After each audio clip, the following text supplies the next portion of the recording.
കൊൽക്കത്ത ഇന്നലെ ഗുജറാത്തിനെ തോൽപ്പിച്ചതോടെ already interesting ആയ point table ഒരുപടി മുകളിലേക്ക് പിന്നെയും പോയിരിക്കുകയാണ്. അതുകൊണ്ട് ഇന്നലത്തെ മത്സരത്തോടെ വന്ന മാറ്റങ്ങൾ എന്തൊക്കെയെന്ന് നോക്കാം.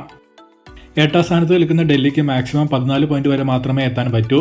-0.99 എന്ന റൺ റേറ്റ് കൂടി പരിഗണിച്ച് തൽക്കാലത്തേക്ക് ഡൽഹിയെ പുറത്തേക്ക് തന്നെ മാറ്റി നിർത്താം.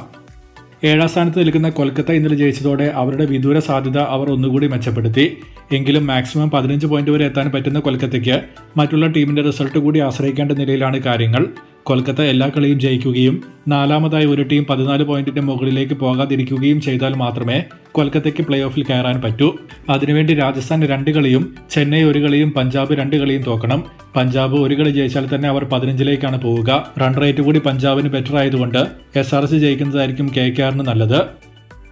രാജസ്ഥാൻ, ചെന്നൈ, പഞ്ചാബ്, SRC എന്നിവരിൽ പഞ്ചാബ് ഇന്ന് RCBയെയും രാജസ്ഥാൻ ഡൽഹിയെയും നേരിടാനിറങ്ങുമ്പോൾ പോയിന്റ് ടേബിൾ ഇന്ന് ശരിക്കും ഏതെങ്കിലും ഒരു ദിശയിലേക്ക് പോകുമെന്നാണ് തോന്നുന്നത്. പഞ്ചാബ് തോറ്റാൽ ഓൾമോസ്റ്റ് എലിമിനേഷന്റെ വക്കിലേക്ക് അവരെത്തും. ഡൽഹി തോറ്റാൽ ഒഫീഷ്യലി അവർ എലിമിനേറ്റ് ആകും.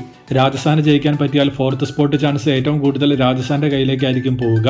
അതുകൊണ്ട് ഏറ്റവും നിർണായകമായ 2 മത്സരങ്ങളാണ് ഇന്ന് നടക്കുക. നാളെ ചെന്നൈയും ഹൈദരാബാദും ഏറ്റുമുട്ടുമ്പോൾ 2 പേർക്കും മസ്റ്റ് വിൻ ഗെയിമാണത്. ഇന്ന് രാജസ്ഥാനും പഞ്ചാബും തോറ്റ് നാളെ ചെന്നൈ ജയിച്ചാൽ 4ാം സ്ഥാനത്തേക്ക് അവർക്ക് പോകാൻ പറ്റും. SRC ജയിച്ചാൽ ഓൾമോസ്റ്റ് ക്വാളിഫിക്കേഷനിലേക്കും അവർക്ക് എത്താം. എങ്ങനെ നോക്കിയാലും ഒരുപാട് സിനാരിയോകൾ കണ്ടെത്താൻ പറ്റുന്ന 3 ഗെയിമുകളായിരിക്കും ഇത്. അതെങ്ങനെ വരുമെന്നത് കണ്ടറിയാം. ഈ 4 പേരുടെയും ഡീറ്റെയിൽഡ് ആയിട്ടുള്ള ക്വാളിഫിക്കേഷൻ സിനാരിയോകൾ ഇന്നലെ അപ്ലോഡ് ചെയ്ത പോയിന്റ് ടേബിൾ വീഡിയോയിൽ കൃത്യമായി പറഞ്ഞിട്ടുണ്ട്. അത് കാണാൻ താല്പര്യമുള്ളവർക്ക് അത് പോയി കാണാം. ഇനി ടോപ്പ് 2 നോക്കിയാൽ GT തോറ്റത് അവർക്ക് നേരിയ പ്രഷർ കൊടുക്കുമെന്നത് ഉറപ്പാണ്. അവരുടെ ലാസ്റ്റ് ഗെയിം ഇനി CSK ആയിട്ടാണ്. ഇൻ കേസ് അതോ മറ്റോ GT തോറ്റിട്ടുണ്ടെങ്കിൽ മറ്റ് ഗെയിമുകളുടെ റിസൾട്ട് വെച്ച് പുറത്തേക്കുള്ള വാതിൽ വരെ GTക്ക് മുന്നിൽ തുറക്കാം. കാരണം 16 പോയിന്റ് ക്രോസ് ചെയ്യാൻ പോസിബിലിറ്റി ഹൈദരാബാദിനും പഞ്ചാബിനും രാജസ്ഥാനും നിലവിലുണ്ട്. RCBക്ക് ഇന്ന് പഞ്ചാബും അടുത്ത ദിവസം ഹൈദരാബാദുമായിട്ടാണ് കളി. പ്ലേ ഓഫിൽ കയറാൻ ഫൈറ്റ് ചെയ്യുന്ന 3 ടീമുകൾ തന്നെ ആയതുകൊണ്ട് ഈ മത്സരത്തിന്റെ ഒക്കെ റിസൾട്ട് അതത് ടീമുകളെ ബാധിക്കും. ഇന്ന് പഞ്ചാബിനെ തോൽപ്പിക്കാൻ പറ്റിയാൽ ഒഫീഷ്യലി RCBക്ക് പ്ലേ ഓഫ് ഉറപ്പിക്കാൻ പറ്റും. ബട്ട് GTയെ പോലെ തന്നെ ഇന്ന് RCB തോറ്റിട്ടുണ്ടെങ്കിൽ അടുത്ത മത്സരം മസ്റ്റ് വിൻ നിലയിലേക്ക് മാറുകയും ചെയ്യും. കാരണം 16 പോയിന്റ് ക്രോസ് ചെയ്യാൻ പറ്റുന്ന 4 ടീമുകൾ വേറെ ഇപ്പോഴുമുണ്ട്.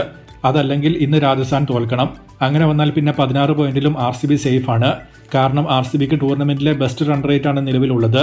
ചെന്നൈയും രാജസ്ഥാനും ആ റൺ റേറ്റ് മറികടക്കാൻ ചില്ലറ ജയമൊന്നും ജയിച്ചാൽ പോരാ. നിലവിൽ RCB ആണ് ഏറ്റവും സേഫ് സ്പോട്ടിൽ നിൽക്കുന്നത്.